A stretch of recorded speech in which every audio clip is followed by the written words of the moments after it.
Saya dah masuk tak salah, insyaAllah.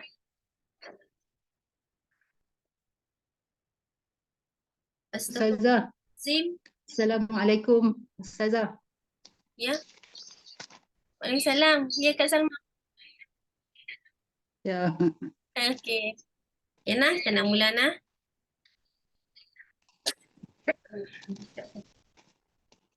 Astaghfirullahaladzim. Alladzi la ilaha illa huwal hayyul qayyum wa atubu ilaihi.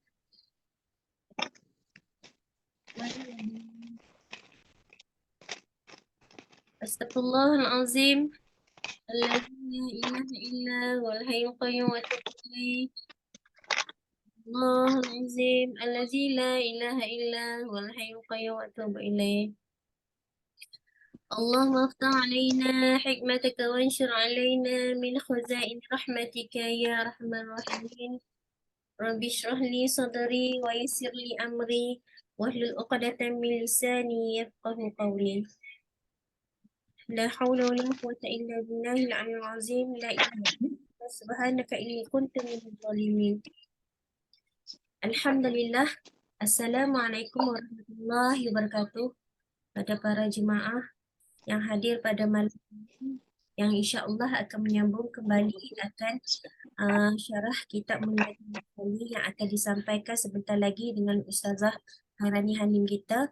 Insya-Allah marilah kita bersama-sama menadahkan tangan untuk kita memohon doa kepada Allah Subhanahu Wa Taala.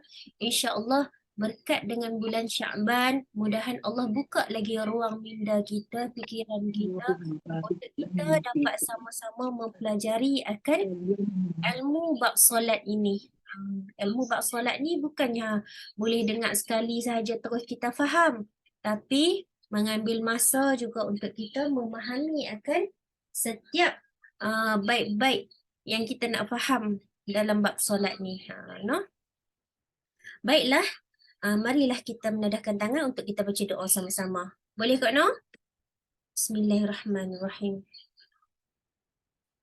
يا معلم إبراهيم الحكمة علمنا، يا مفهم سليمان فهمنا، ففهمناها سليمان، وكلا آتينا حكما وعلما، وسخرنا مع داود الجبال يسبحن والطير، وكنا فاعلين.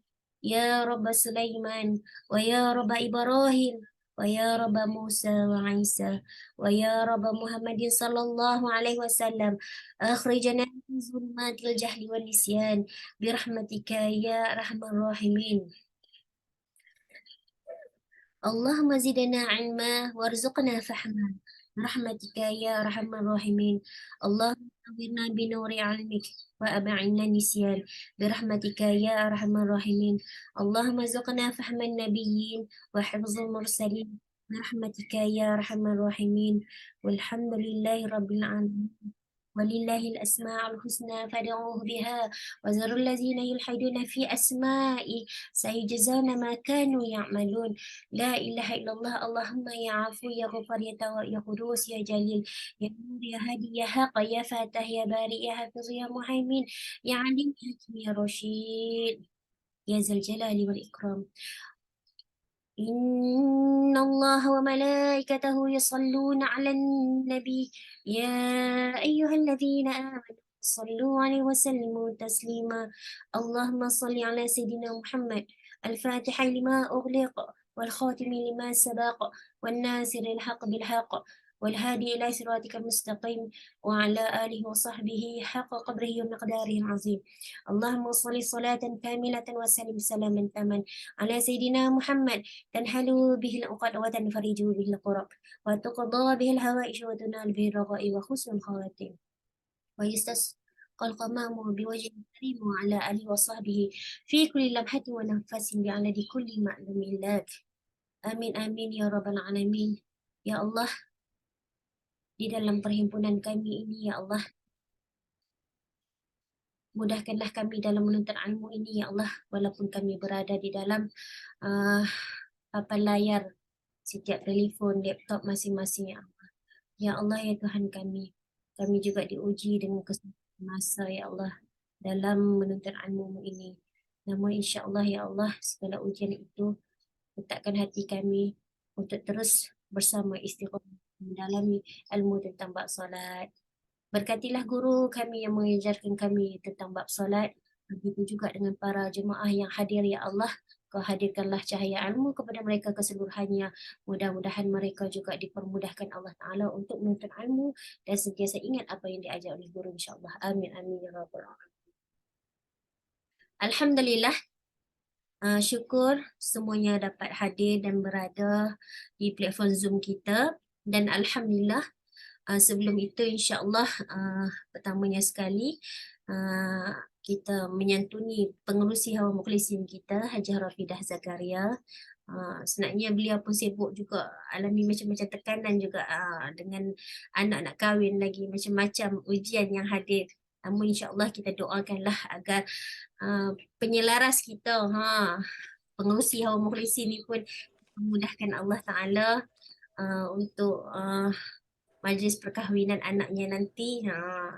Anak dia pun tak ramai, ada 2 je, tapi dia kalut sofa macam anak 10 juga. Tapi tak apa, kita jemput dia insyaAllah. Ya Hajah, Assalamualaikum Hajah. Assalamualaikum warahmatullahi taala wabarakatuh. Alhamdulillah, syukur kita kepada Allah SWT dengan berkat gunanya hari ini, malam ni kita dapat bertemu lagi untuk minggu yang pertama pula. Baru jangka seminggu dah bertemu balik. Jadi Alhamdulillah, semua dalam keadaan sihat walafiat nampaknya. Dan sebelum tu maklumkanlah kehadiran Ustazah hari ini. Assalamualaikum Ustazah. Assalamualaikum. Bismillahirrahmanirrahim. Alhamdulillahirrahmanirrahim. Wassalatu wassalamu ala asyrafil mursalin Sayyidina Muhammad wa ala alihi wa sahbihi ajma'in. Qala rabbi shrah li sadri wa yassir li amri wa hlul min lisani yafqahu qawli. Allahumma iftah alaina hikmatan wa anshur alaina min hudaini rahmatika ya arhamar rahimin. Allahumma faqihna fid din wa 'allimna at-ta'wil. Allahumma iftah lana qulubina fi talabil 'ilm warzuqna al-ikhlas fihi wal 'amala bihi والنشر به حتى يأتينا اليقين. Ya Allah, bukalah hati kami untuk mendapat menerima ilmu dan kurnialah kepada kami ikhlas dalam mencari ilmu dan mengamalkannya dan meniatkannya sehingga sampai ke akhir hayat kami. Wassallallahu ala sayyidina Muhammad wa ala alihi wa sahbihi wa barik wasallam. Alhamdulillah, syukur kita mukadimah kita sikitlah sebab kita nak pergi laluan banyak lagi kepada Ustazah untuk memulakan pengajian kita pada malam ni. Dan silalah Ustazah, silakan. Mungkin Ustazah tengah perbetulkan dia punya ni tu.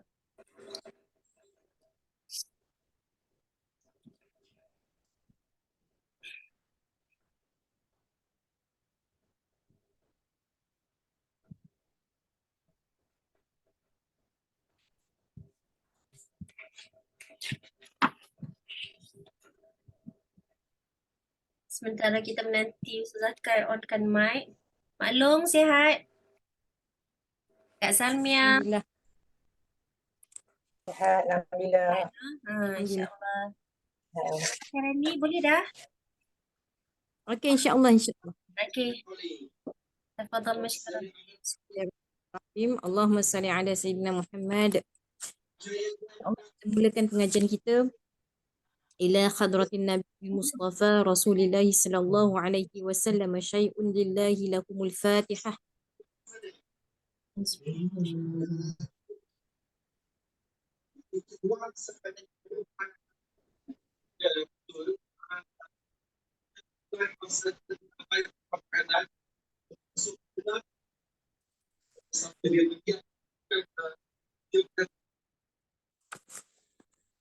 Amin ya rabbal alamin. Bismillahirrahmanirrahim. Alhamdulillahi rabbil alamin. Wassalatu wassalamu ala abil qasimil amin wa ala alihi wa sahbihi ajma'in. Qala rabbi shrah li sadri wa yassir li amri wahlul 'uqdatam min lisani yafqahu qawli. Subhanaka la ilma lana illa ma 'allamtana innaka antal alimul hakim. Wala hawla wala quwwata illa billahil aliyyil azim. Allahumma salli wa sallim wa barik ala Sayyidina Muhammad الفاتح لما سبق ناصر الحق بالحق الهادي إلى صراطك المستقيم صلى الله عليه وعلى آله وصحبه حق قدره ومقداره العظيم. أعوذ بالله من الشيطان الرجيم. بسم الله الرحمن الرحيم. بسم الله رب العظيم ورسول الكريم والملائكة المقربين الصلاة والسلام عليك يا سيدي يا رسول الله خذ بيدي قلت حيلتي أدركني لا إله إلا الله وحده لا شريك له له الملك وله الحمد يحيي ويميت وهو على كل شيء قدير. اللهم بارك لنا في شعبان وبلغنا رمضان وبلغنا رمضان وبلغنا رمضان. Mudah-mudahan Allah berkati pada bulan Sya'ban, insya-Allah. Bila mana Allah berkati pada bulan Sya'ban, mudah-mudahan Allah sampaikan kita pada bulan Ramadan. Amin ya rabbal alamin. Insya-Allah sekarang.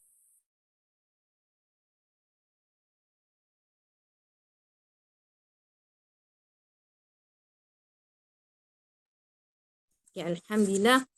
Bismillah. Mudah-mudahan sekiranya umur kita tak tahu, masa berjalan terlalu pantas, kita sudah melalui pada bulan Rejab, sudah melepasi Rejab, sekarang kita duduk pada bulan Sya'ban. Kita tak tahu di manakah perhentian kita, di manakah terhentinya waktu kita. Sekiranya kita tak sampai pada bulan Ramadan, mudah-mudahan berkat pada doa yang diajarkan oleh Nabi SAW ni, maka sekiranya tak sampai, maka kita tetap dapat pahala daripada doa kita tadi, insya-Allah. Okay, Assalamualaikum warahmatullahi wabarakatuh. Assalamualaikum. Waalaikumsalam warahmatullahi wabarakatuh. Amin. Alhamdulillah. Assalamualaikum, sejahtera ke atas kamu. Mudah-mudahan kita duduk dalam kesejahteraan Allah Subhanahu Wa Taala. Mudah-mudahan dengan keberkatan salam kita duduk dalam jagaan Allah Subhanahu Wa Taala. Mudah-mudahan dengan keberkatan salam tadi kita dijauhkan oleh Allah Subhanahu Wa Taala dari segala kemudaratan, dari segala bahaya, dari segi iman, dari segi penyakit, dari segi zahir dan batin kita, semuanya dijaga oleh Allah Subhanahu Wa Taala dengan berkat salam. Wa rahmatullah, rahmat Allah ke atas kamu. Mudah-mudahan dengan keberkatan rahmat Allah Subhanahu Wa Taala yang kita perlukan atas dunia, kita perlu rahmat Allah. Sekiranya kita dapat rahmat Allah atas dunia, maka dapatlah kita rahmat Allah Subhanahu Wa Taala di akhirat. Sebab rahmat Allah ni yang sangat kita perlukan untuk menyempurnakan amalan kita. Sekiranya kita bawa amalan setinggi gunung sekalipun, seluas mata memandang sekalipun, tetapi tak dapat rahmat Allah, Allah tak sudi nak bagi rahmat dia, maka tak layak kita masuk ke syurga Allah Subhanahu Wa Taala. Sebab tu kita nak kasih sayang Allah Subhanahu Wa Taala. Kita nak pandangan Allah Subhanahu Wa Taala. Kita nak perhatian Allah Subhanahu Wa Taala. Bila mana kita dapat rahmat Allah, kita dapat kasih sayang Allah, kita dapat cinta Allah Subhanahu Wa Taala, maka dapatlah kita keberkatan dalam kehidupan kita, iaitu wa barakatuh, iaitu barakah Allah ke atas kamu. Sebab tu besar sangat peranan salam. Salam kita dapat 3 daripada Allah Subhanahu Wa Taala, kita dapat jagaan sejahtera, kita dapat rahmat Allah, kita dapat keberkatan daripada Allah Subhanahu Wa Taala. Sebab tu keberkatan, kita perlukan keberkatan selepas kita mendapat kasih sayang Allah Subhanahu Wa Taala. Cerminan kita dengan Allah Subhanahu Wa Taala, bagaimana kita dengan Allah. Sekiranya kita kasih kepada Allah, maka Allah kasih kepada kita. Sekiranya kita mengingati Allah Subhanahu Wa Taala, Allah juga akan mengingati kita. Sekiranya kita jauh dengan Allah Subhanahu Wa Taala, maka Allah akan jauh pada kita. Ini bila mana kita sebut berkaitan dengan rahmat Allah Subhanahu Wa Taala.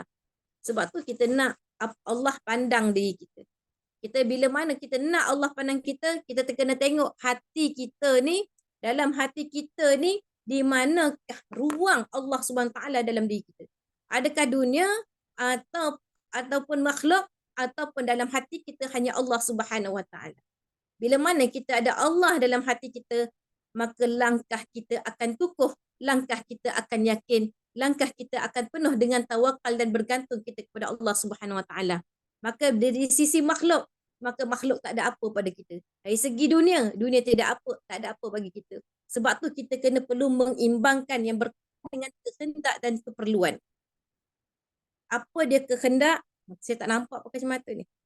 Apa dia kehendak? Kehendak ni bila mana kita kehendakkan kepada dunia. Bila mana kita berkehendakkan kepada makhluk. Kita nak senang. Kita nak rehat yang lama.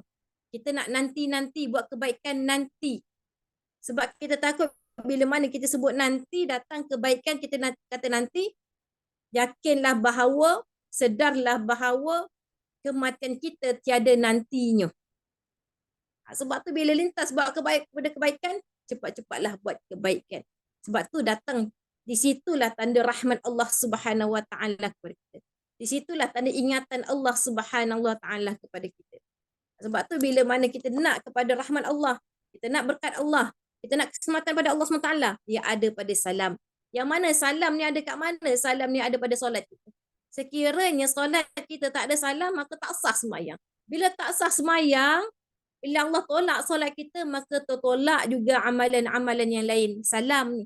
Sebab tu kita nak tahu keberkatan hidup, kita nak tahu amalan-amalan untuk yang kita amalkan dalam hidup kita, cari dalam sembahyang. Sebab tu bila mana salam ni rukun qauli, betul tak? Salam ni rukun qauli. Bila rukun qauli, dia kena lafaz. Tak, dia kena lafaz. Benda yang wajib. Supaya juga bila mana orang bagi salam kat kita, bagi salam sunat. Tapi menjawabnya adalah wajib.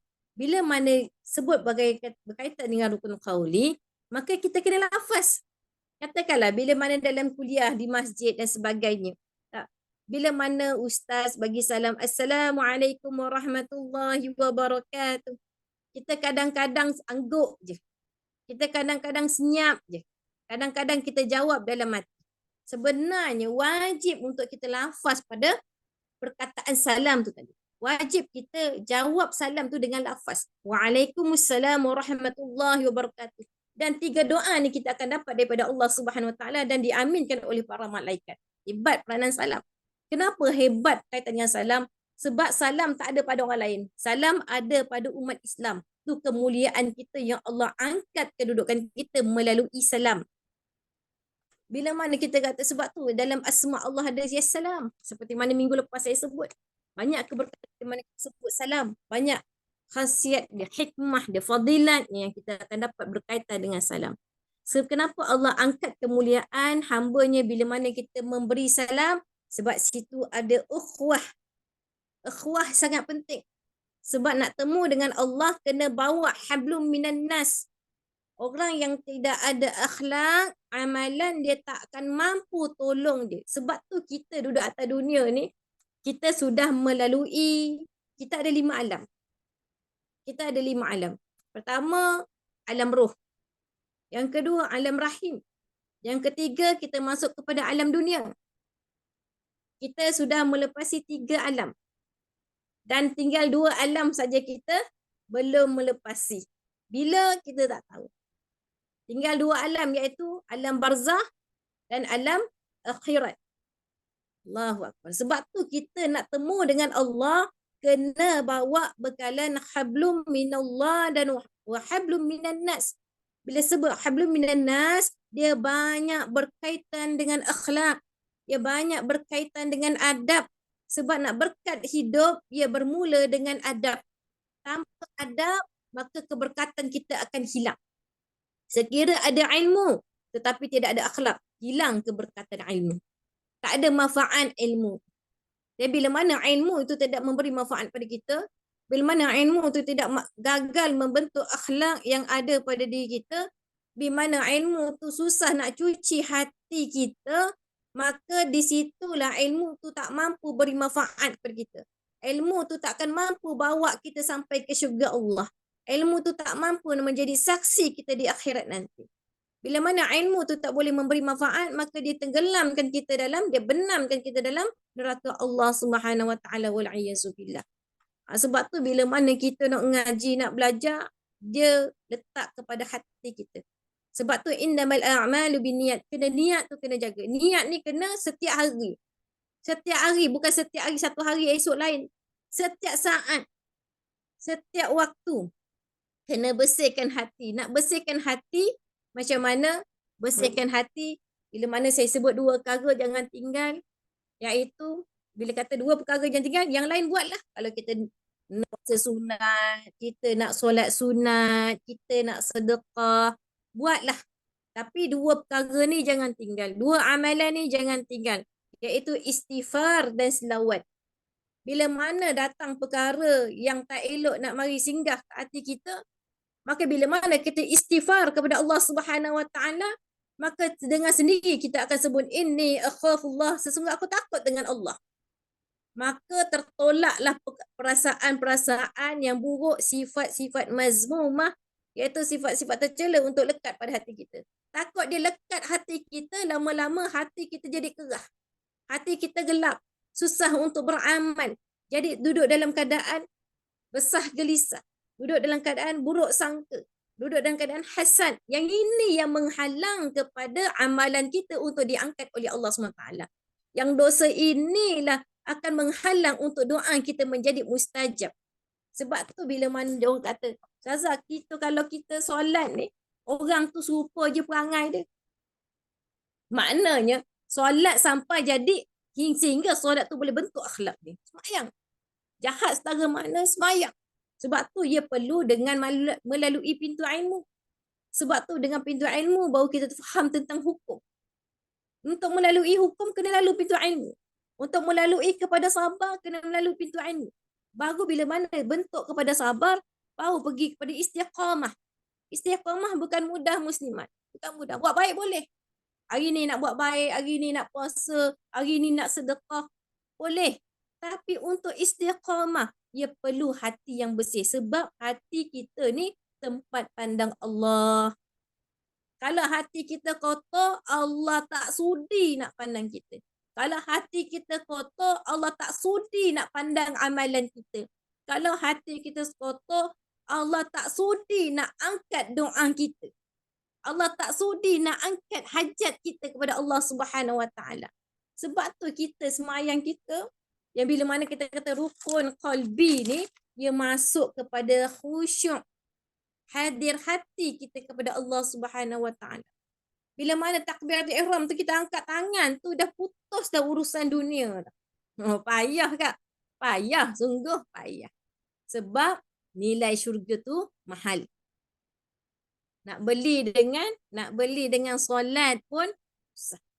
Sebab tu kena sentiasa jadikan solat itu bentuk akhlak kita. Sebab tu kita kena kenal diri kita. Bila kita kenal diri kita, baru kita boleh kenal Allah Subhanahu Wa Taala. Masa itulah kita tahu kedudukan kita di sisi Allah Subhanahu Wa Taala. Sebab tu kita nak sebut dekat sini, kalau kita nak bahagia, bermula dengan solat. Kalau kita nak berkat hidup kita, bermula dengan kualiti solat. Kalau kita nak berjaya, bermula juga dengan kualiti solat. Kalau nak baiki hati, bermula juga dengan baiki solat. Sebab apa? Solat ni yang membentuk pada akhlak kita, dan hati kita ni yang dikawal oleh Allah Subhanahu Wa Taala. Untuk kita nak dapat kekuatan, kita perlu mempunyai talian hayat dengan Allah Subhanahu Wa Taala yang begitu kukuh. Sebab tu Allah pesan kat kita, sekira kamu ada masalah, sekiranya kamu nak minta Allah beri pertolongan kepada kamu, kamu nak Allah tolong, Allah kata apa? Ya ayyuhallazina amanu sta'inu bis-sabri was-salah. Kamu teraniaya. Allah sebut, ya ayyuhallazina amanu sta'inu bis-sabri was-salah. Allah kata, wahai orang beriman, minta tolong aku dengan sabar dan solat. Kalau kamu sabar, aku tolong kamu. Sekiranya kamu solat, kamu doa sungguh-sungguh dengan Allah Subhanahu Wa Taala, maka Allah beri pertolongan kepada kamu. Yang ni bila mana kita solat, kita gantung sungguh dengan Allah Subhanahu Wa Taala. Sebab tu bila mana kita diuji oleh Allah Subhanahu Wa Taala, solat kita lain, doa kita lain. Sebab tu bila mana kita diuji, dengan keadaan kita bersabar dengan Allah Subhanahu Wa Taala, maka Allah buka jalan untuk kita. Allah sendiri yang menyelesaikan masalah kita. Allah akan menjawab satu persatu persoalan atau permasalahan dalam diri kita, dalam hidup kita. Melalui yang mana? Allah kata 2 perkara, kamu sabar, aku tolong. Dan bila mana kamu solat, meminta kepada Allah SWT, maka di situlah akan datangnya pertolongan Allah SWT. Sebab tu kita kena jaga pada solat kita, sebab dia puncak ataupun asas dalam hidup kita. Asas kebaikan kita.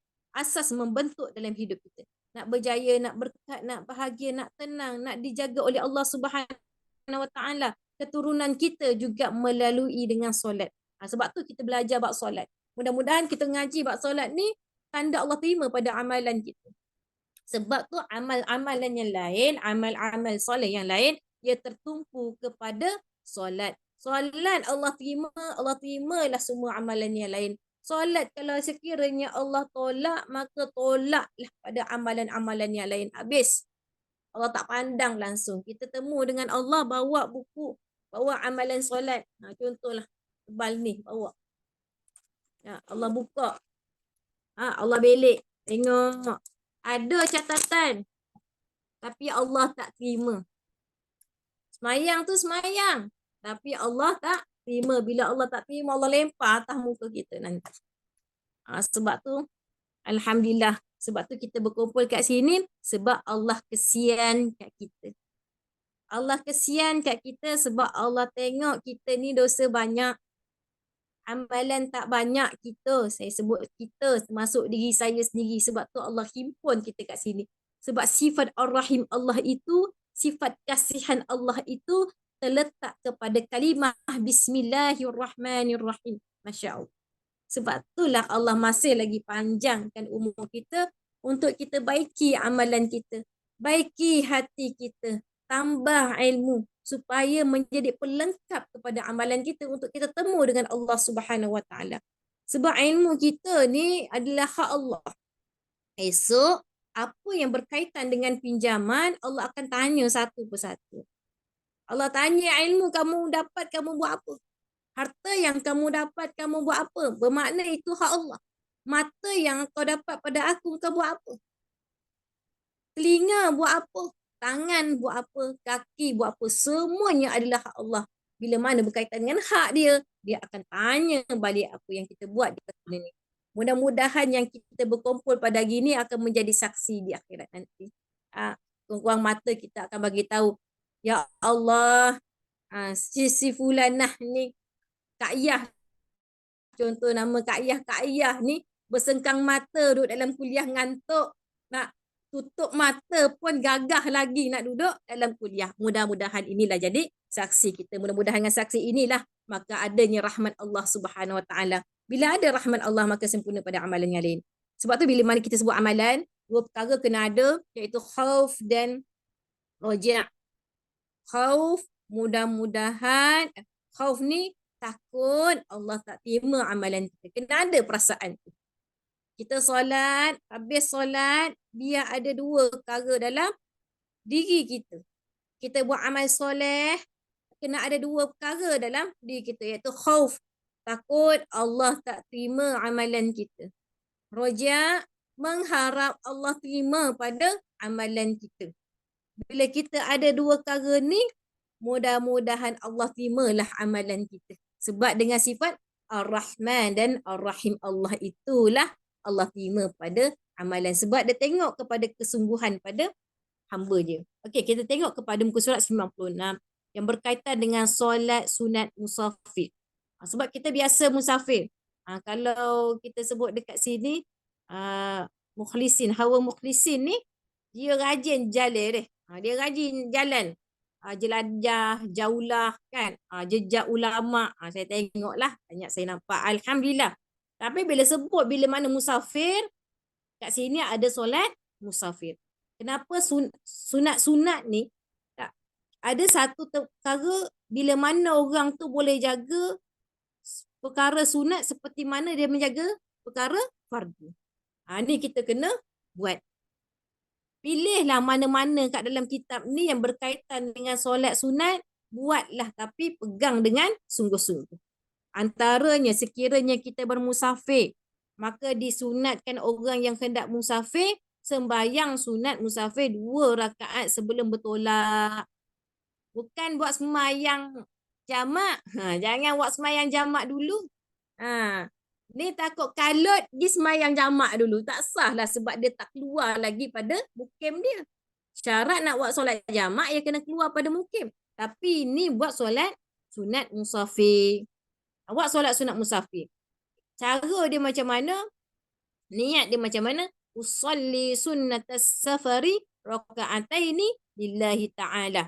Jadi dia sebut saja aku solat sunat musafir 2 rakaat kerana Allah Ta'ala.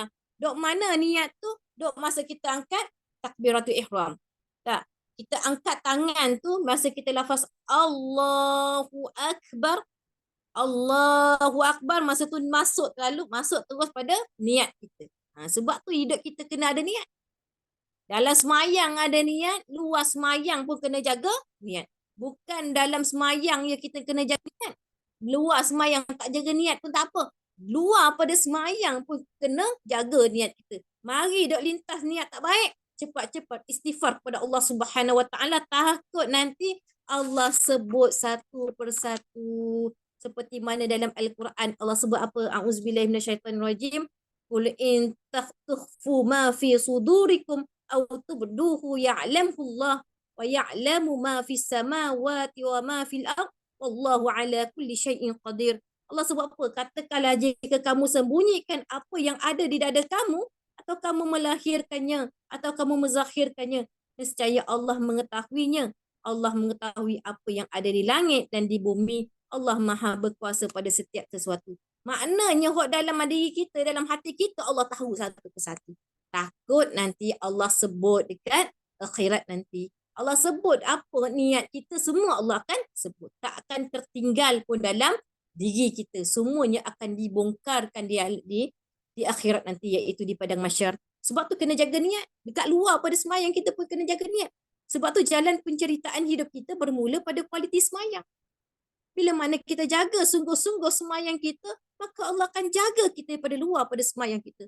Sebab tu bila mana disebut dalam hadis Rasulullah SAW, disebut apa? Ihfazillah yahfazka. Kamu jaga hak Allah, Allah akan jaga kamu.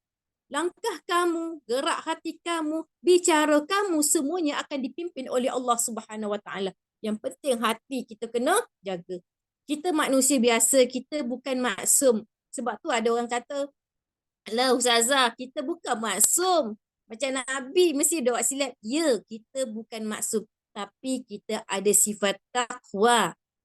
Sifat taqwa. Sebab nak pergi kepada taqwa, dia kena pergi beriman kepada Allah. Kena kukuhkan iman. Nak pergi kepada beriman, dia perlu dengan ilmu. Nak pergi kepada berilmu, dia kena kepada mengaji. Dia kena belajar baru dapat ilmu. Dengan ilmu dia dapat kekuatan kepada iman dia. Pengukuhan kepada iman dia. Bila pada pergi pada pengukuhan iman dia, kekuatan kepada iman dia, baru dia pergi kepada takwa. Sebab tu kita ada sifat takwa. Walaupun kita tidak bersifat maksum, kita ada sifat takwa dalam diri kita.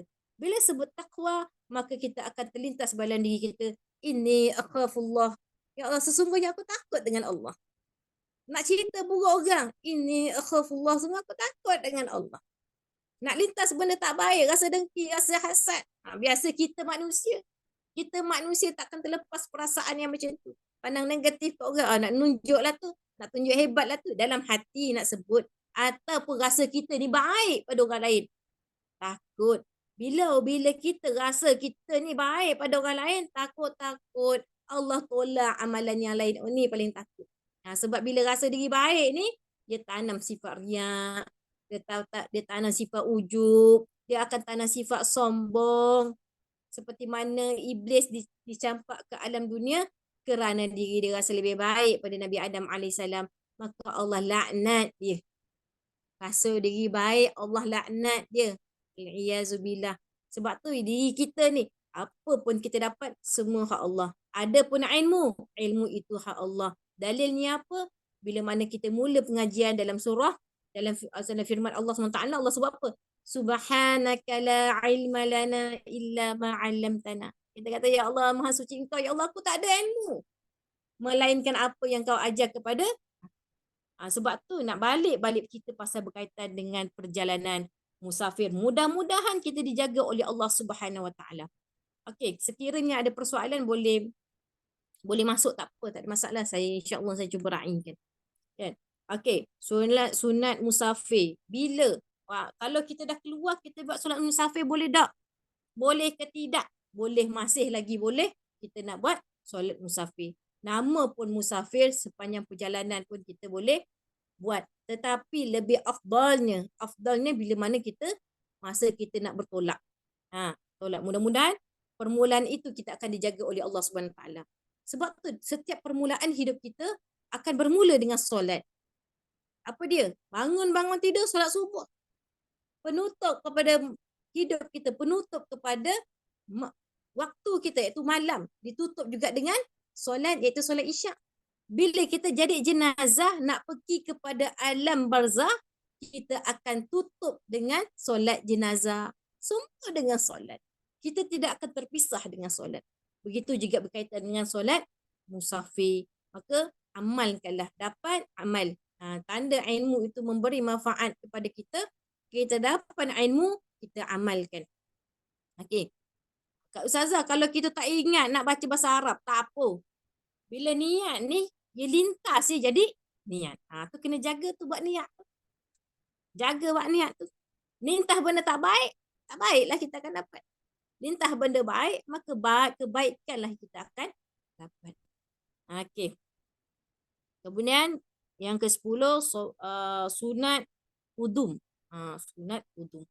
Sunat qudum ni bila dia ni tiba kat tanah suci Mekah. Biasa kalau kita pergi Mekah kan, kita temu dengan Kaabah, hendaklah sembahyang solat sunat qudum.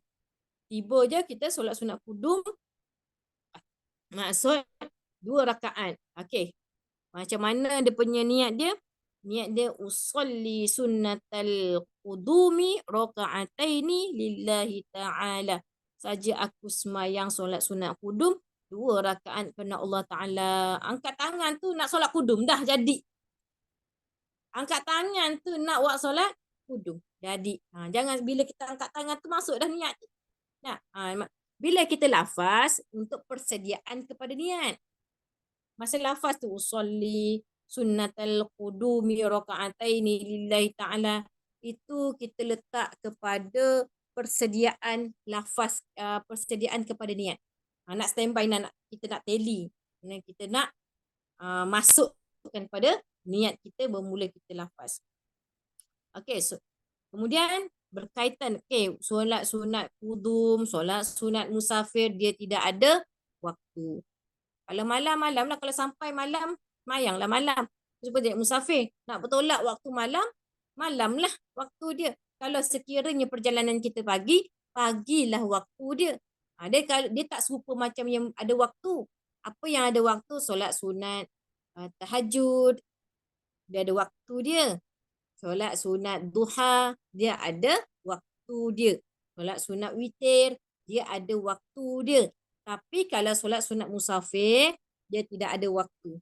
Kita tolak waktu malam, malamlah kita buat solat sunat musafir. 2 rakaat je. Kita minta dengan Allah rezeki banyak. Tak minta dengan Allah, Allah tak pernah sekat pun permintaan kita. Allah bagi, Allah bagi. Contoh, pagi tadi, malam semalam, kita tidur.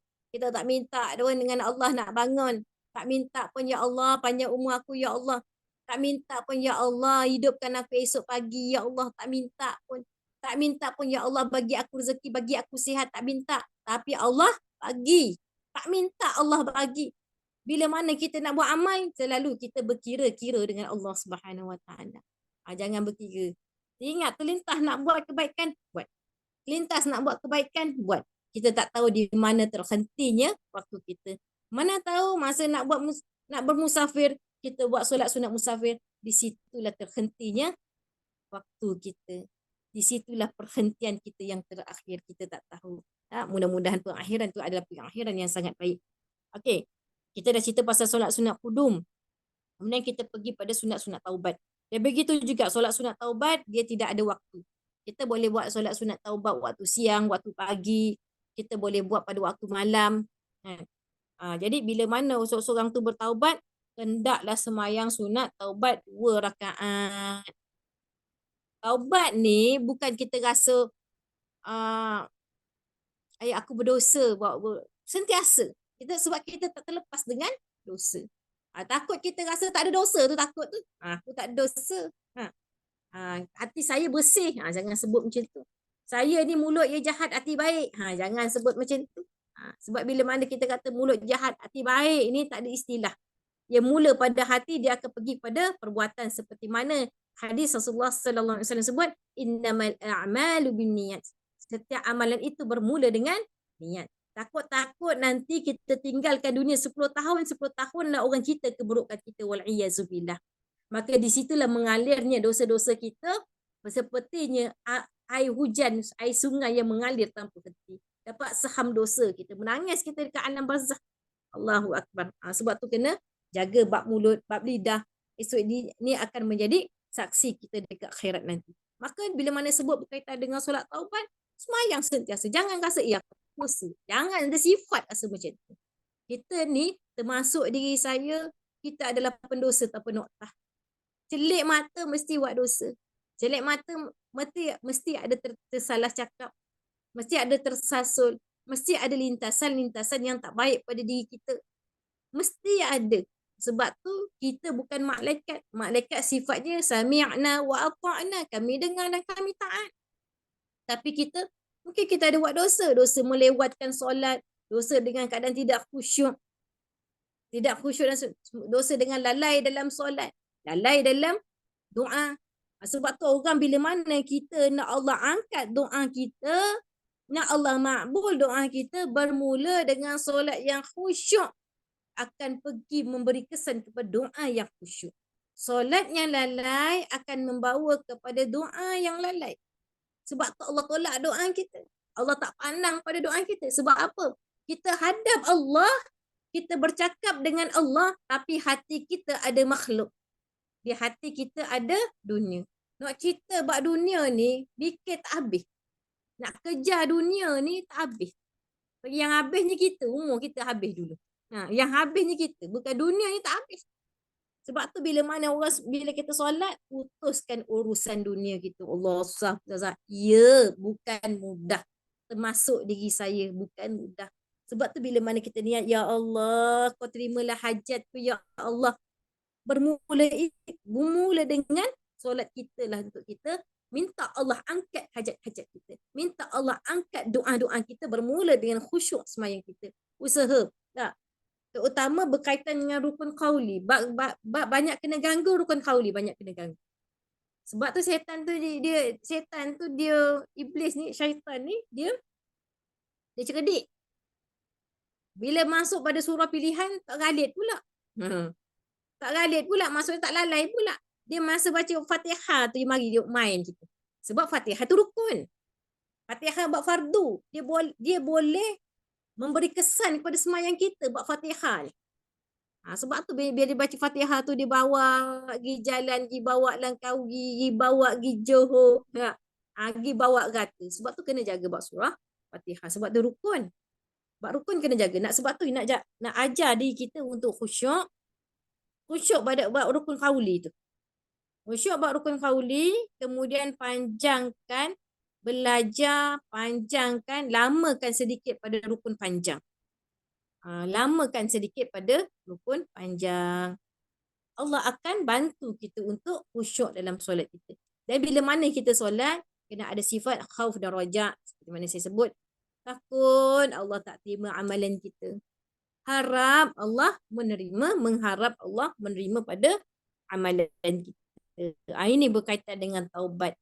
Paling-paling pun buatlah 2 rakaat. Paling-paling. Mudah ya 2 rakaat. Bacaan yang macam mana? Bacaan selepas baca Fatihah, ikutlah surah-surah kita yang kita ingat. Terpulang kepada kita. Tapi kena ikut susunan surah lah. Jangan pergi An-Nas dulu, kemudian baca surah Al-Ikhlas. Tak boleh lah. Dia kena ikut pada susunan surah.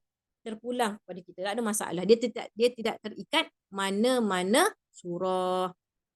Okey. Fatihah kena jaga. Fatihah kena jaga. Kalau Fatihah rukun qauli kita tak baca, maka dikira rakaat tu tak dikira sebagai rakaat. kena ganti balik rakaat. Rukuk tak buat, dia ingat rukuk, terus sujud, maka rakaat tu tak kira sebagai rakaat, kena ganti balik rakaat, kemudian kita buat sujud sahwi. Ustazah, kalau solat sunat pun kena buat macam tu? Yalah, serupalah, sebab nama pun solat. Bezanya sunat dengan fardu. Tapi rukun dia tetap sama seperti mana kita melaksanakan solat fardu. Hukum dia sama je yang seperti mana kita melaksanakan solat fardu. Ni solat taubat lah. Mudah-mudahan Allah bersihkan hati kita. Sebab tu nak dapat rahmat Allah, nak berkat, nak duduk dalam jagaan Allah, ni Allah pandang, duduk dalam hati ni. Sebab tu dalam hati ni, orang tak boleh nilai kita. Orang tak nampak kita, yang nampak adalah Allah. Sebab tu kadang-kadang kita tak boleh kata orang tahu, sampai ke malaikat nak catat amalan kita, dia tanya Allah dulu, ya Allah, apa aku nak bagi kat diri dia? Apa aku nak bagi catatan pada dia? Allah kata, Allah tengok pada amalan dia. Bila ikhlas, maka Allah kata letakkan amalan dia pada catatan buku amalan yang baik. Bagi pahala kat dia. Sebab tu bila mana kita sebut berkaitan surah At-Takatsur, kita akan ayat yang kita baca juga akan sebut At-Takatsur. Betul tak? Surah Al-Masad, bila kita baca Tabbat yada abi lahabin wa tab, kita akan masuk Al-Masad. Tapi bila mana sebut berkaitan dengan surah Al-Ikhlas, tak jumpa pun ikhlas dalam Qul huwallahu ahad, Allahus samad, sampai habis tak jumpa ikhlas. Nama surah Al-Ikhlas. Tapi tak jumpa dalam ayat terkandung pada surah Al-Ikhlas tu ikhlas. Sebab Allah nak tunjuk bahawa ikhlas tu sangat-sangat tersembunyi. Orang tak nampak, tapi Allah nampak. Sebab tu ibarat orang kata, duduk pada batu yang hitam, semut hitam, di atas batu yang hitam, pada waktu yang gelap. Nak cerita ikhlas ni tak nampak. Yang nampak adalah Allah. Yang nilainya adalah Allah. Manusia tak ada hak untuk nilai orang ni ikhlas ataupun tidak. Kita tak ada hak nak tentu orang tu ikhlas ataupun tidak. Yang jadi, yang menentukan ikhlas ya ataupun tidak adalah Allah Subhanahu Wa Taala. Jangan buat kerja Allah. Kita semua buat kerja Allah. Selalu buat kerja Allah. Takdir cepat sangat baca takdir Allah. Lama kan jadi macam ni kan, tak usahlah kan macam ni. Kalau kahwin nanti nak makan apa, nak makan pasir. Tak adalah. Rezeki tu kerja Allah, kan kerja kita. Betul tak? Kalau muslimat perasan tak, yang mana motivator yang dipanggil Syukur, Abdul Syukur, saya tak pasti, yang kerdil tu, yang tangan dipindik. Tak? Ingat tak? Dia jadi motivator, terkenal. Orang kenal, satu dunia kenal dia. Ya, dia kerdil. Tak? Kalau mak ayah dia ni tak yakin dengan takdir Allah, mak dia kata anak aku ni tak boleh beri manfaat kepada aku. Sebab tu dia yakin dengan Allah Subhanahu Wa Taala. Dia gantung sungguh dengan Allah. Dia tidak cepat membaca takdir Allah. Apa Allah buat kat dia? Dia jadi orang yang billionaire, orang yang berjaya. Walaupun kekurangan dia, Allah beri kejayaan kepada diri dia. Kemudian dia berkahwin, isteri dia cantik, isterinya sempurna. Ada memiliki ijazah dan sebagainya. Adakah anak dia ni, bila sekiranya pak mentua ni tak yakin perkahwinan anak dia ni, mesti anak pak dia kata, kalau kamu kahwin ni esok nak jaga anak lagi, nak jaga suami lagi. Tak? Sebab yakin dengan Allah lah, tidak membaca takdir Allah dengan cepat. Sebab takdir Allah tentu. Apa berlaku, anak dia sempurna. Sebab tu kita tengok orang buta nikah orang buta. Anak dia buta kah? Anak dia tak buta, celik macam biasa. Sebab tu kita jangan cepat baca takdir Allah. Jangan cepat. Serah dengan Allah. Sebab Allah sebut, wa may allahu makhraja, siapa bertakwa dengan Allah, Allah buka jalan bagi dia. Siapa yang bersangka baik dengan Allah, Allah mudahkan jalan dia. Sebab Allah bersama dengan sangkaan hamba-Nya, maka Allah berikan kebaikan kepada dia. Sebab tu nak kukuh hati kita, nak kukuh keimanan dalam diri kita, maka susulilah dengan solat-solat sunat. Ia antaranya solat sunat taubat. Sentiasa buat. Kalau kita buat, tak buat tapi kita buat lain tak apa. Tapi sekurang-kurangnya ada buat pada solat sunat taubat. Sekurang-kurangnya buat. Seminggu sekali kena ada. Supaya nak bersih hati kita. Sebab amalan-amalan tu Allah pandang pada hati kita. Bersih hati kita, maka sampailah amalan kita kepada Allah Subhanahu Wa Taala. Okey, yang ke-12 berkaitan dengan sunat berkahwin. Bila selesai akad nikah, disunatkan kepada pengantin sembahyang sunat berkahwin 2 rakaat. Pengantin nak semayang kena jaga pakaian hok ketat sampai nak rukuk pun rasa nak mekah baju tu dibuat. Kena jaga sebab tu bila dia pakai pakaian yang ketat, maka tak sah pada semayang dia. Sebab apa? Dia dikira sebagai aurat. Aurat ni bagaimana kita boleh pakaian semayang kita ni, pakaian yang kita pakai ni boleh bawa dalam semayang. Kalau pakai ketat tak sah. Sebab dikira sebagai menampakkan tubuh badan seorang wanita, itu dikira sebagai aurat. Okay. Jadi kena jaga situ. Ada orang tanya, Ustazah, kalau kita kan pengantin kan dia ambil wuduk dah. Dia ambil wuduk, lepas tu dia make up.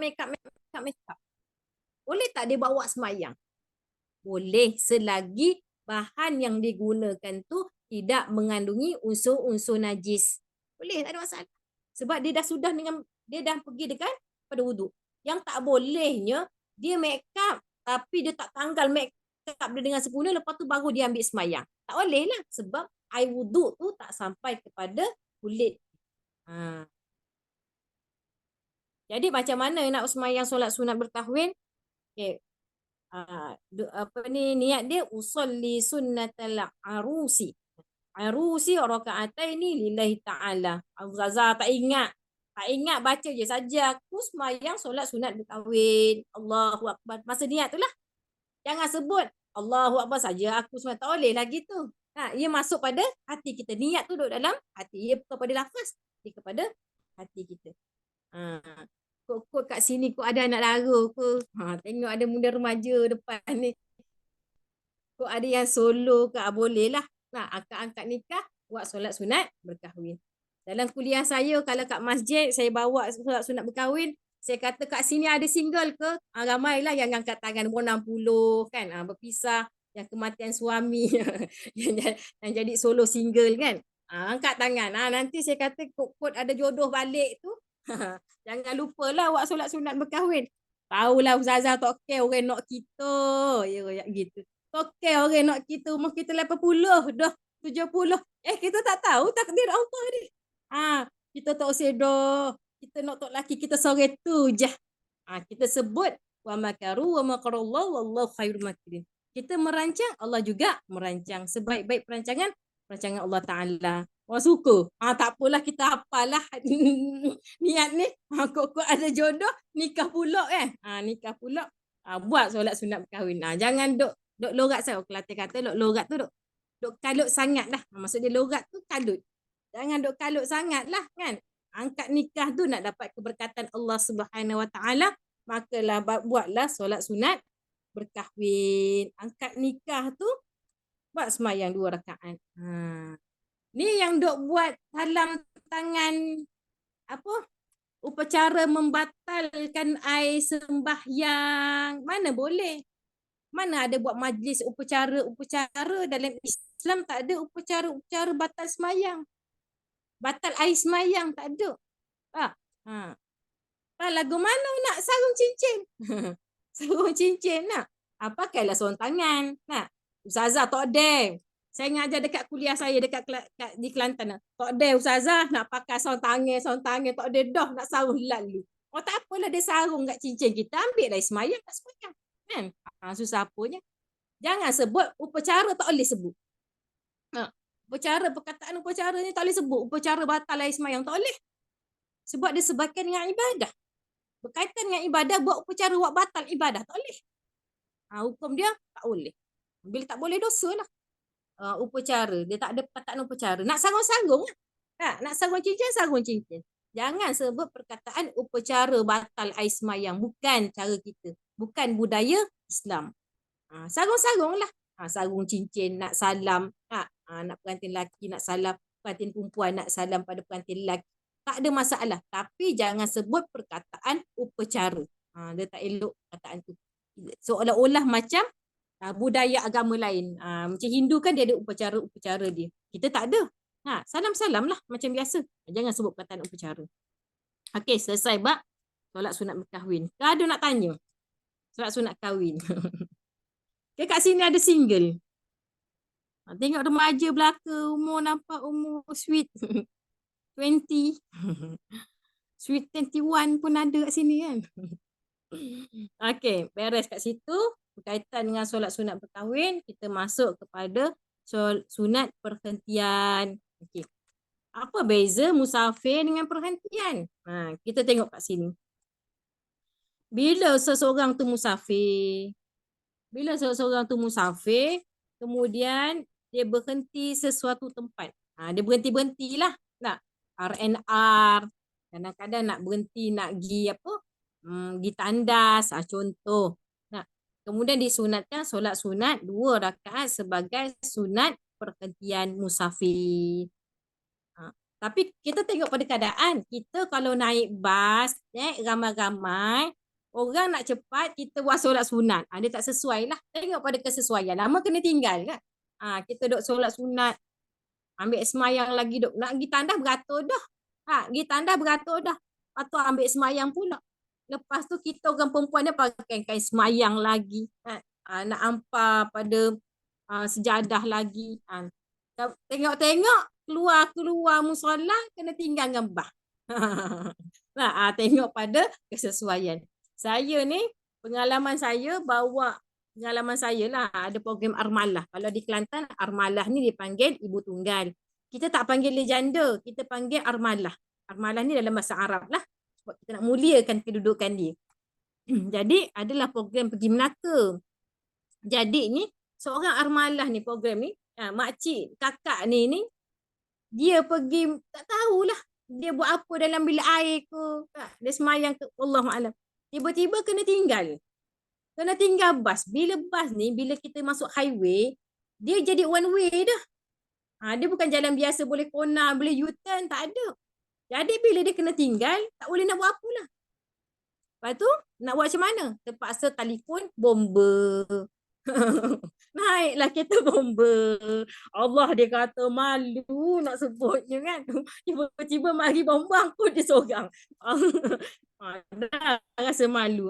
Tu dia kata pengajaran dia ni, nak solat sunat perhentian. Kalau kita bermusafir dengan keluarga, kita berhenti, tak apalah nak buat solat sunat perhentian. Tapi kita duduk dalam keadaan ramai-ramai, naik satu bas, kita buat solat musafir, takut-takut naik kereta bomba pula lepas tu deh. Malu ke orang. Malu ke orang, tak mengaku dah lah. Kawan-kawan tak mengaku dah. Tak kenal kan. Kena jaga situ, tengok pada keadaan. Boleh buat, tak ada masalah. Okey. Kemudian pada perkara yang ke-14 berkaitan dengan sunat ihram. Okey. Sunat ihram ni bila mana dia berniat ihram haji ataupun umrah. Jadi dia kena hendaklah dia melakukan solat sunat 2 rakaat. Okey. Dia buat solat sunat rakaat, apa maksud niat dia? Niat tu dah masuk dalam kitab ni. Maka disebut usolli sunnatal ihrami raka'ataini lillahi ta'ala. Saja aku semayang solat sunat, sewaktu semayang 2 rakaat sunat ihram kerana Allah Ta'ala. Angkat tangan tu masuk lalu nak semayang solat sunat ihram, dah jadi. Dah jadi, niat tu jadi lalu. Tak payah dah Allah. Situlah 3-4 minit.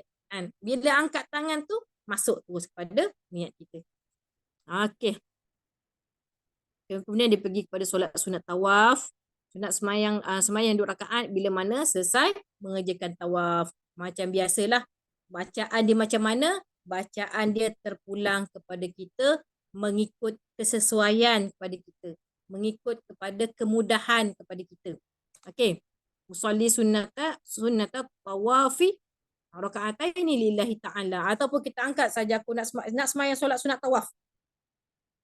Dia sebab tu dia punya, kalau berkaitan dengan solat sunat yang dia kena jaga, tak qasar dengan ta'ayin. Tu kena jaga. Qasar apa? Saja aku. Ta'ayin waktu tu apa? Waktu dia apa? Perkara yang kita nak buat apa? Tawaf. Dah cukup. Tapi kalau buat fardu kena jaga 3. Qasar, ta'arud dan ta'ain. Tu kena jaga 3. Tapi bab sunat qasad dengan ta'ain. Tu je jaga. Ta'ain tu mana? Kita tak sembahyang apa. Maka masuk kepada niat tu tadi. Okey. Kemudian berkaitan dengan yang ke-16. 16 berkaitan dengan solat sunat istikharah. Okey. Kita nak buat pilihan, anak kita dapat tawaran mana yang terbaik. Jadi bila mana kita duduk dalam celaru fikiran kita ataupun duduk dengan sama-sama dalam memilih pekerjaan dan sebagainya, maka disunatkan sembahyang 2 rakaat solat sunat istikharah. Sebab apa? Kita nak minta dengan Allah Subhanahu Wa Taala supaya apa yang kita pilih ni semuanya disusun oleh Allah Subhanahu Wa Taala. Niat kita dipandu oleh Allah Subhanahu Wa Taala. Kerja buat kita semuanya dipandu oleh Allah Subhanahu Wa Taala. Mudah-mudahan bila mana terbaik bagi Allah, maka terbaik juga bagi kita. Kena buatlah. Duduk keliru. Sebab duk mari dengan serabut ni, duk mari dengan keliru, main dengan was-was, setan akan bisik. Ia akan ganggu. Bila mana ganggu, maka kita akan buat keputusan yang sangat tergesa-gesa. Seperti mana dalam hadis Rasulullah SAW, Nabi SAW pesan kat kita, at-ta'ani minallah wa ajala minasyaitan. Kan? Bertenang itu daripada Allah Subhanahu Wa Taala. Tergesa-gesa itu adalah daripada syaitan. Sebab tu dalam sembahyang ada tumakninah. Tumakninah tu rukun tu. Rukun fi'ali tu. Sebab tu dalam hidup kita pun kita kena duduk dalam tenang. Bila duduk dalam keadaan tenang, fikiran dengan keadaan tenang, maka kita akan dapat jawapan daripada Allah Subhanahu Wa Taala. Bukan pada sembahyang. Sembahyang lain, sembahyang asing, kehidupan kita asing. Tak, sama. Sembahyang macam mana sembahyang, kita kena ada tumakninah iaitu rukun fi'li. Begitu dalam hidup kita, kelangsungan itu akan bersambung kepada kehidupan kita. Dia akan bila mana kesan pada sembahyang kita akan memberi kesan kepada kehidupan kita. Itu sebab disebut berkaitan dengan kenapa ada tumakninah, sebab Allah nak ajar untuk kita bertenang di luar pada solat kita, iaitu dalam kehidupan kita. Dan buat keputusan dari segi berfikir, dari segi perbuatan, dia perlu duduk dalam keadaan tenang. Maknanya nak macam mana? Maka kena minta pertolongan daripada Allah Subhanahu Wa Taala. Bagaimana nak minta pertolongan pada Allah Subhanahu Wa Taala? Bila mana fikiran kita celaru, maka Allah Subhanahu Wa Taala menyediakan untuk kita minta dengan dia dengan solat istikharah. Okey, buat macam mana? Niat kita usolli sunnatal istikharati raka'ataini lillahi ta'ala. Angkat tangan dia. Saja aku solat sunat istikharah. Cukup dah. Cukup dah situ. Ya. Kerana Allah Ta'ala. Kemudian dalam rakaat pertama baca Fatihah. Rakaat pertama tu baca surah Al-Fatihah. Kemudian baca surah Al-Kafirun. Pergi pada surah Al-Kafirun. Dalam rakaat kedua, selepas baca surah Al-Fatihah, baca surah Al-Ikhlas. Surah Al-Ikhlas, Qul huwallahu ahad. Kemudian selepas bagi salam, hendaklah baca doa yang diajarkan oleh Nabi SAW. Ya, Nabi ajar doa macam mana? Okay, Nabi ajar doa dia. Doa ni adalah daripada hadis Rasulullah SAW yang diriwayatkan oleh Bukhari dan Muslim. Ini daripada hadis ni. Kalau nak boleh guna, boleh. Kalau nak guna pada bacaan doa kita sendiri pun tak ada masalah. Maka dia ajar macam mana? Allahumma inni astakhiruka bi'ilmika wa astaqdiruka biqudratika wa as'aluka min fadlika al-azimi fa innaka taqdiru wa la aqdiru wa ta'lamu wa la a'lamu wa anta 'allamul ghuyub. Maksud dia apa kat sini? Ya Allah, sesungguhnya aku memohon pemilihanmu. Mu tu siapa? Allah. Menerusi pengetahuanmu. Sebab kita tak ada pengetahuan pun, takdir kita tak tahu. Masa depan kita tak tahu. Yang tahu adalah Allah Subhanahu Wa Taala. Kemudian sebut, dan aku memohon kekuatanmu menerusi kudratmu. Kita tumpang kuat kita sebab kita tumpang kepada kudrat Allah Subhanahu Wa Taala. Sebab kita tak ada apa-apa. Kita tak ada apa-apa. Tanpa pertolongan Allah, Allah tidak akan beri kekuatan kepada kita. Sebab tu kita minta dengan Allah, serta aku meminta padamu sebahagian dari limpah kurniamu yang sangat besar. Kemudian sesungguhnya engkau amat berkuasa sedangkan aku tidak berkuasa. engkau maha mengetahui sedangkan aku tidak mengetahui, dan sesungguhnya engkau amat mengetahui segala yang ghaib. Wa anta 'allamul ghuyub. Engkaulah tahu ya Allah, engkau amat mengetahui segala apa yang ghaib kita tak tahu. So bukan minta dengan Allah. Sebab tu hati kita akan tenang. Bila hati kita tenang, maka setiap keputusan kita itu akan dipandu oleh Allah Subhanahu Wa Taala. Kemudian sebut apa? Allahumma. Okay. In kunta ta'lamu anna hadzal amra. Itu kan ada titik-titik situ tu. Titik-titik situ tu. Duduk kat situ tu hajat kita tu. Sebut apa yang kita nak sebut, apa yang kita keliru tu. Nak A ke nak B ke? B ke nak A? Macam tu. Anna hadzal amra. Kat titik-titik tu tentang hajat kita. Khairul li fi dini wa mashi wa ma'ashi wa aqibati amri ajilihi wa ajilihi faqdurhu li wa yassirhu li thumma barik li fihi. Maksudnya kata, maksud dekat sini, ya Allah, kiranya engkau mengetahui bahawa perkara ini ni, itulah hot titik-titik tu. Perkara ini in anna hadzal amra. Perkara ini apa dia? Adalah baik bagiku. Dalam urusan agamaku. Sekiranya kita ni dah ada pilihan. Orang ni nak, orang tu nak. Dah umur 60. Tiba-tiba ramai lah. Masa menunggu tu tak ada pula dah ramai datang. Bila masa tak fikir nak nikah, mari pula datang ramai nak mari kan. Dua-dua baik. Maka kita minta dengan Allah bahawa perkara ini kan. Abang Ali dengan Abang Mat antara salah satu ni adalah baik bagiku. Ni contohlah. Tadi kita cerita pasal sunat kahwin. Itu dah lah. Ni masa nak buat pemilihan ni. Abang Mat ada, Abang Lee ada. Tak tahu mana satu nak pilih. Masa dulu lepas edah tak ada pula nak mari. Kita duk tunggu kok ada. Tiba-tiba umur 60, 70, 75, 80 mari pula kena. Tu email lah tu. Seorang tu email, seorang tu bilang. Contoh ni contoh. Maka kita minta dengan Allah Subhanahu Wa Taala sekiranya perkara ni, apa dia perkara tu?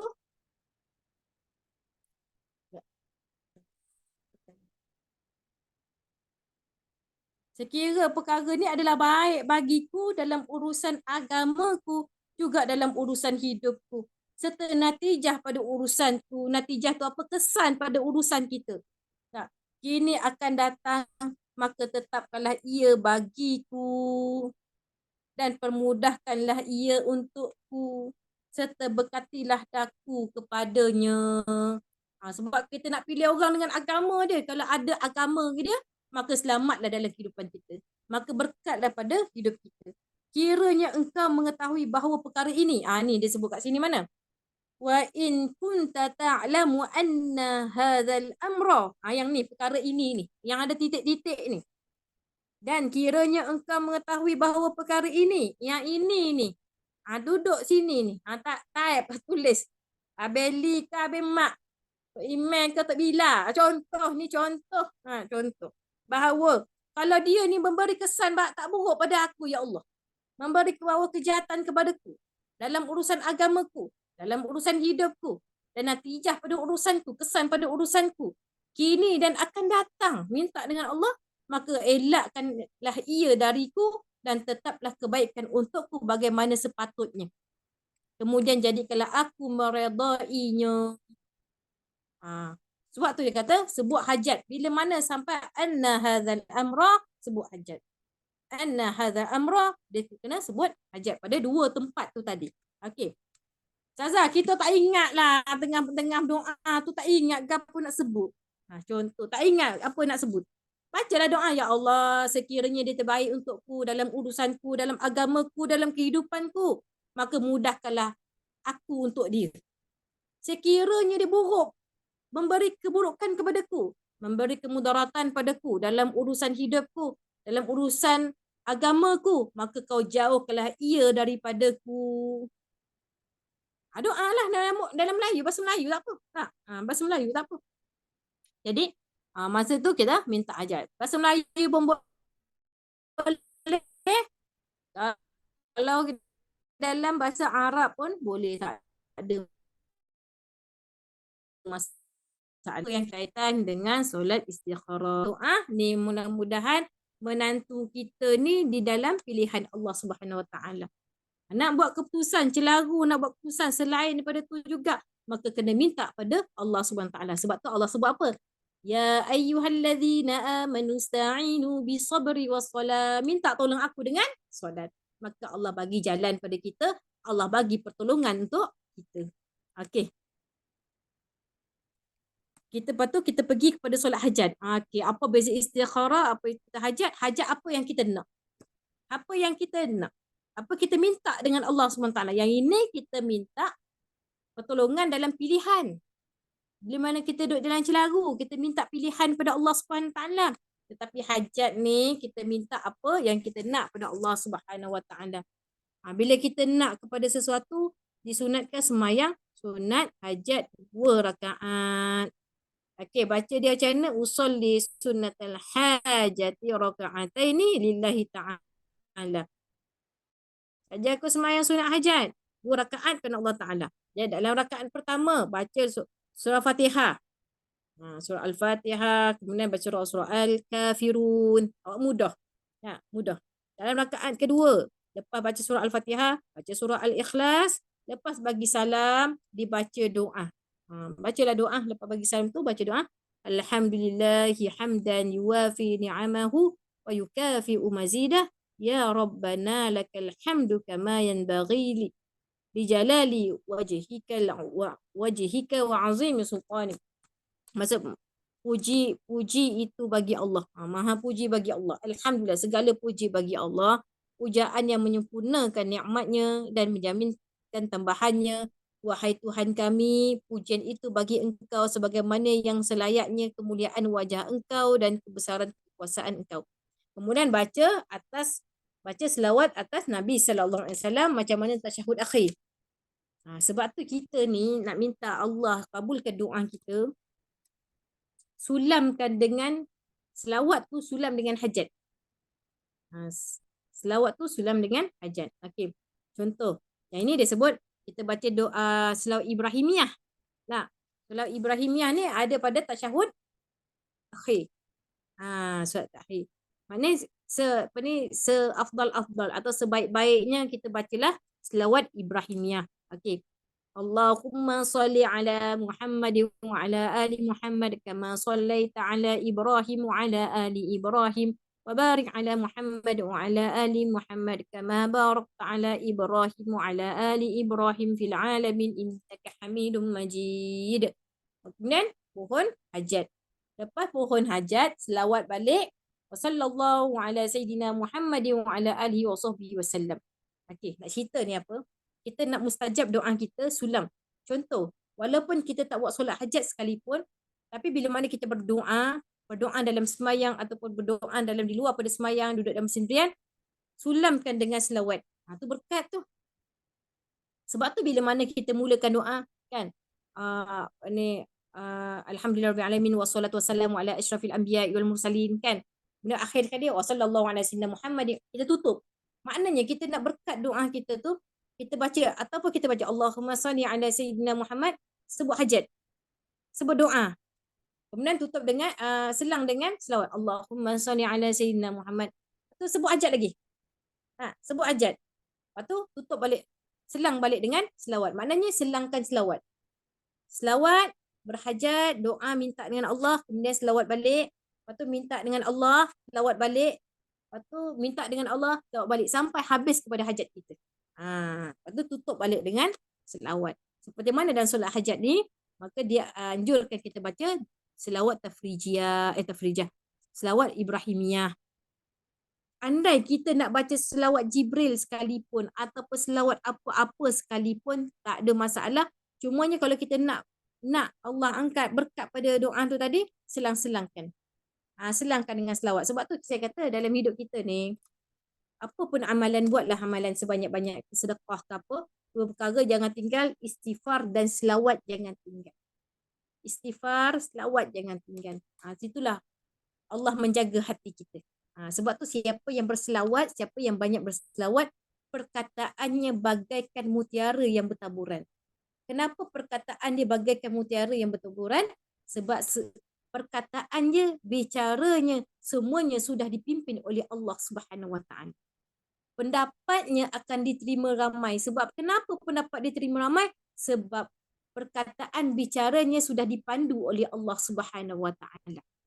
Dia akan mengeluarkan perkataan yang baik, dan ilham yang dikeluarkan adalah semua daripada Allah Subhanahu Wa Taala berkat pada selawat tu tadi. Sebab tu siapa yang banyak selawat, maka dia akan merasai perbezaan dalam kehidupan dia. Okey, ini berkaitan dengan hajat. Sebab tu dekat dalam kitab Muniyatul Musalli, maka dianjurkan baca selawat, kemudian kita minta hajat. Kat dalam kitab muka surat 100 ni, kemudian kita baca selawat sekali lagi. Kemudian seterusnya bacalah subhana rabbika rabbil izzati amma yasifun. Biasa wassalamun alal mursalin walhamdulillahi rabbil alamin. Okey. Ataupun kita boleh baca doa dalam mana yang dianjurkan.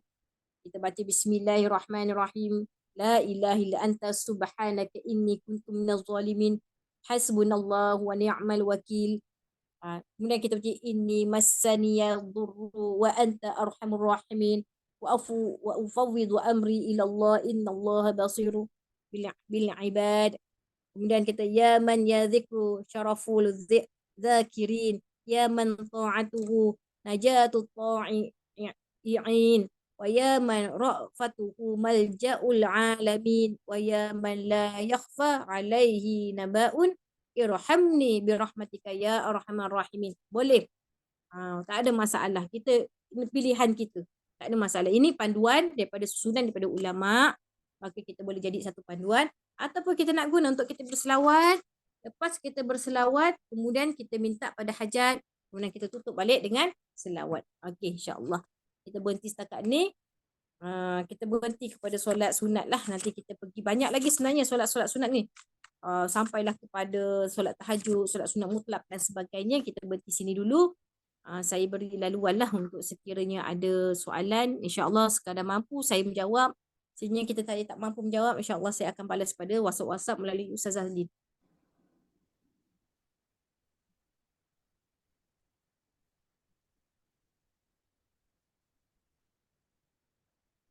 Assalamualaikum Ustazah. Salam. Tadi kan tentang sunat musafir tu.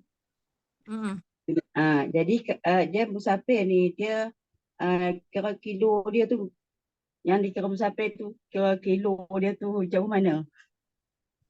Musafir kalau kita balik jamak. Kira dia kira boleh jamak lah kan. Kalau kurang pada tu kita tak boleh sembahyang sunat musafir lah. Okey, kalau kita kurang pada tu, maknanya kita buat sebagai solat, kita boleh buat solat sunat. Sebab tu kalau kita nak memulakan perjalanan, nak minta keberkatan Allah SWT, contohlah kita daripada Kulim, Kulim nak gimana saya tak tahu nak jarak di Kulim tu. Baling jauh tak? Baling.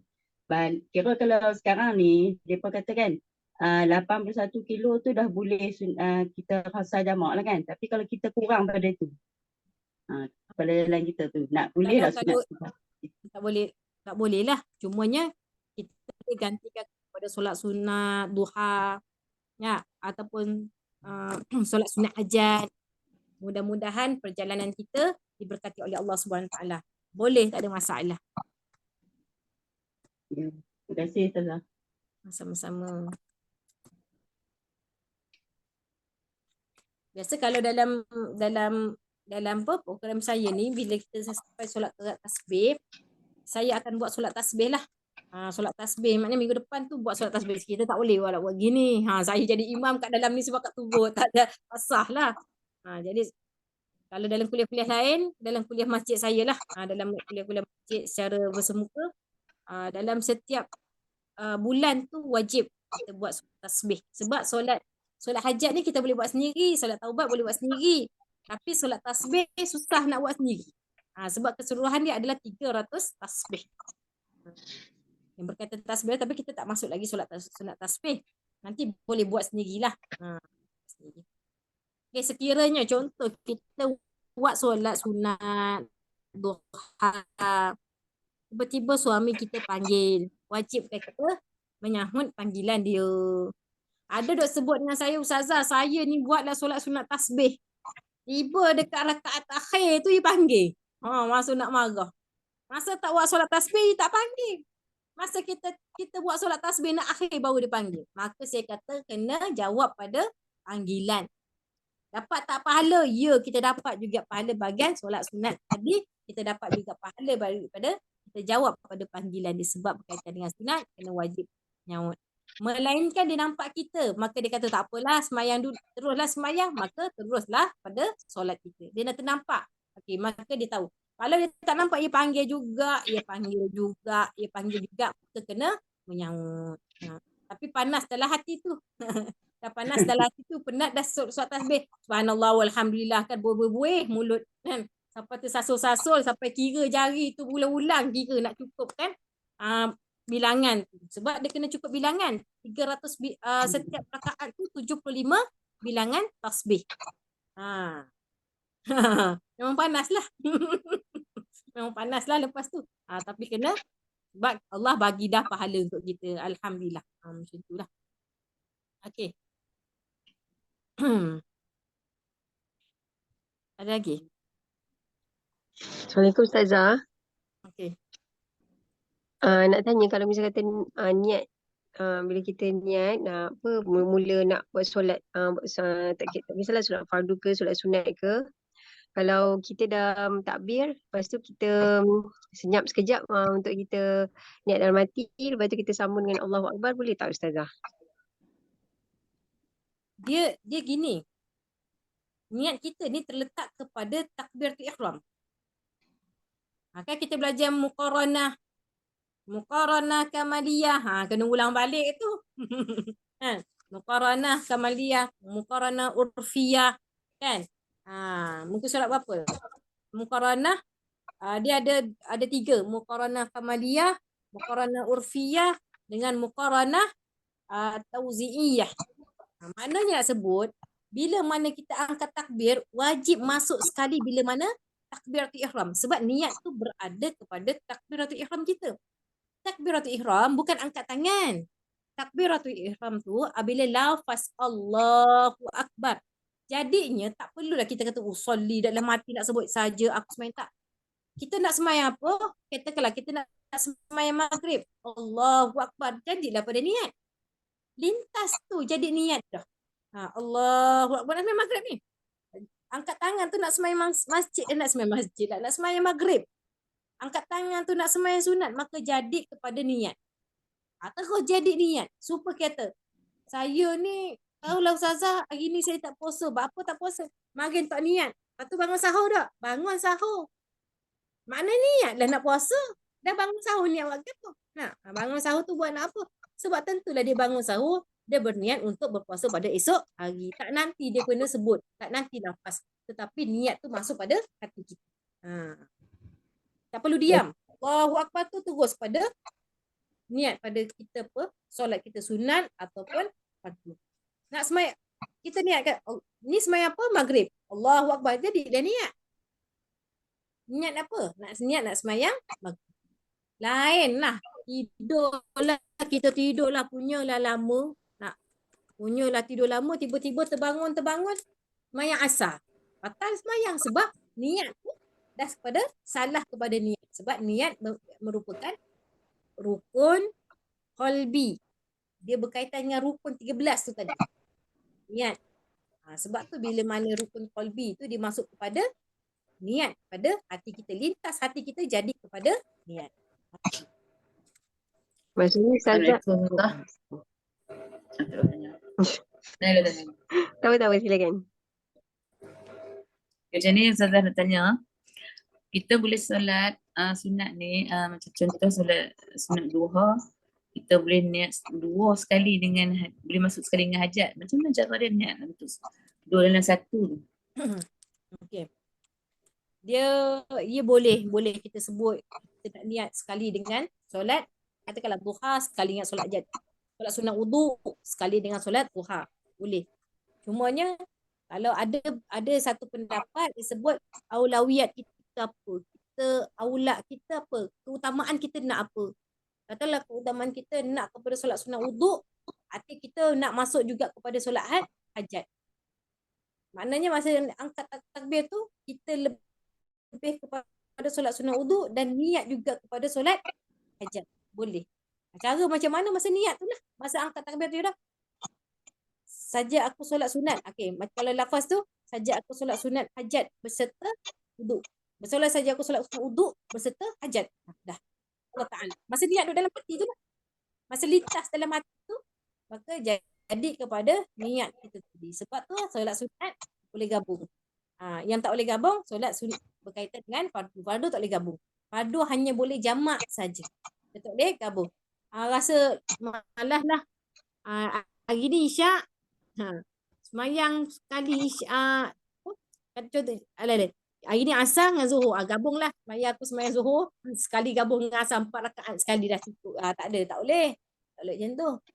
Jamak ni dia 2 rakaat berasingan. Dia perasingan kan, dia niat dia perasing, lepas tu kena bangun balik baru pada niat seterusnya. Tapi kalau berkaitan dengan sunat, dia boleh gabung terus pada satu solat. Terima kasih. Ustazah, saya nak tanya, kalau macam kita buat solat sunat jamak kasar apa semua, jadi kalau kita tak ingat niat bahasa Arab, kalau kita, macam mana cara kita nak niat bahasa Melayu tu? Nak masa angkat tangan niat bahasa Melayu dalam hati ke macam mana Ustazah? Kalau kita nak pergi pada solat sunat kasar, dia berkaitan dengan jamak kan, jamak berkaitan dengan musafir. Kasar ni maksudnya kasar meringkaskan, jamak gabung. Kalau kita tengok kepada berkaitan dengan solat sunat kasar, saja aku solat sunat kasar 2 rakaat. Waktu apa? Waktu asar kan? Masa jadilah, masa kita angkat tangan tu nak solat sunat, solat fardu asar kasar pada Allah Ta'ala. Jadi dia jadilah kalau mudah, untuk mudah. Sebab dalam bahasa Melayu boleh kan? Dalam bahasa Arab ni satu panduan. Kalau boleh baca dengan niat dengan sempurna dalam bahasa Arab, alhamdulillah. Tapi bila kita lafaz, bila angkat tangan tu ia masuk kepada dalam bahasa Melayu tadi. Apa yang kita niatkan tadi. Maksudnya Ustazah, bila kita takbir Allahu Akbar tu macam terus masuk dalam hati tu kan Ustazah masa kita sebut tu. Dia tak boleh terberhenti Ustazah Dia mualat. Lepas semayang tu terus kena bangun. Habis 2 rakaat sudah terus bangun. Dia bersifat mualat. Maknanya dia kesinambungan, dia tak boleh putus. Seperti mana juga kita baca surah Fatihah. Surah Fatihah dia tak boleh putus. Dia kena ulang balik. Kalau putus ulang balik. Baca Fatihah dalam rukun kan, dia bersifat mualat.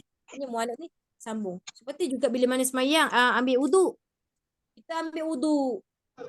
Lepas tu kaki tak basuh dekat surau ataupun basuh dekat masjid, maka tak sah kepada wuduk dia tadi. Melainkan kita dah basuh siap sempurna pada wuduk tu tadi, tertib. Sebab tertib masuk pada rukun wuduk. Tertib masuk pada rukun wuduk. Tertib kat situ sempurna pada wuduk sampai dekat surau nak basuh kaki. Tak apalah, tak ada masalah. Boleh. Maksudnya tadi cerita pasal solat jamak, jamak qasar. Maknanya dia bersifat mualat. Tak boleh terhenti lama. Allahu a'lam. Terima kasih Ustazah. Assalamualaikum Ustazah. Saya nak bertanya mengenai berdoa di dalam sujud. Apakah salah ke atau tidak ke kalau kita berdoa hanya di dalam hati dengan menyebut di dalam bahasa Melayu, sebab mungkin hajat kita tu mungkin kita tak boleh doa di dalam bahasa Arab kan, dan kita niat dalam hati kita, dari dalam hati sebab tu sujud. Boleh ke Ustazah? Boleh, tak ada masalah. Bahasa Tamil boleh. Jerman boleh. Oh. Tapi dalam hati lah. Ya, tapi dalam hati tidak boleh dilafaz di mulut lah. Lafaz tak boleh. Tak boleh. Lafaz tak boleh. Tapi dalam hati nak cakap siam pun tak apa. Boleh, tak masalah. Bahasa Jadi Cina pun semasa tak apa, dalam tapi sujud lah dalam tu, hati. di dalam sujud yang panjang tu. Tak apa. Ya Allah, pemudahkanlah urusanku, ya Allah, temukan aku jalan yang terbaik untukku, ya Allah. Tapi dalam hati lah. Lepas tu Ya, saat ya. kita tersebut, tersebut, ya Allah, tolonglah, tersebut dengan tak sengaja, maka dia dimaafkan, tapi dia kena buat sujud sahwi atau lalai tadi. Oh, Tak sengaja. Kalau sengaja batal. tak sengaja kadang-kadang tu Tak sengaja. tersebut juga ada kan. Ya Tersebut. Allah, tersebut. Itu saya tak tahu nak buat macam mana. Itu yang Kalau tanya Ustaz tersebut tu tak kan. apa. Tersebut di atas tidak sengaja atau lalai. Tak sengaja. Bukan disengajakan. Kalau disengajakan, maka batal pada sembahyang tu. Tak sengaja tak apa. Contohlah, kita lutut sakit. Nak bangun. Allah. Adoi. Kadang-kadang tersebut kata adoi. Adoi kan. Adoi itu tak sengaja. Dengan keadaan Biasa. bila mana keadaan tak sengaja, maka kena buat sujud sahwi atau lalai. Oh, ya. Terima kasih Ustazah. Ya, insya-Allah pada dah tu. Okey. Insya-Allah saya serahkan kepada Hajah dan juga Ustazah dalam apa sebagai apa penutup.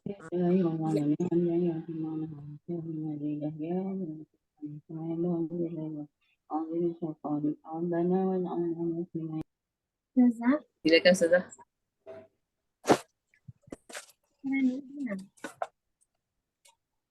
Alhamdulillah, syukur. Panjang lebar semua hari ini kita telah jelaskan berkaitan dengan solat sunat. Banyak solat sunat yang perlu kita buat kalau ikut tu.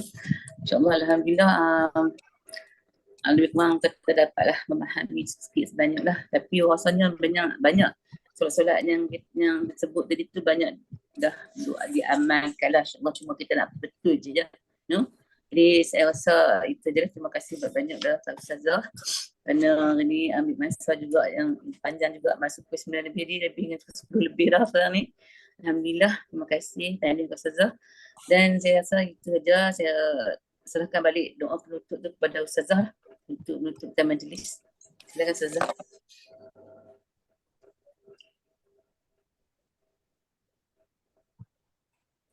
Ustazalin ke?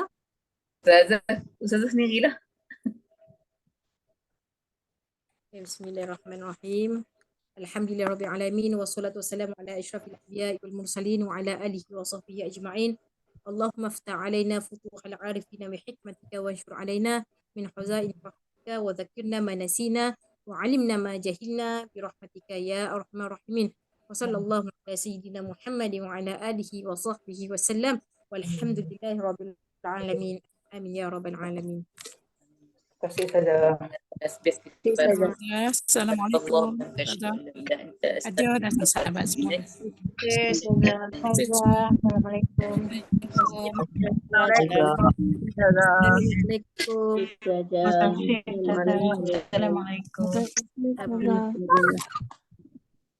Terima kasih Ustazalin. Terima kasih Ustazalin. Mudah-mudahan kita berkumpul dan berpisah kerana Allah. Amin. Amin.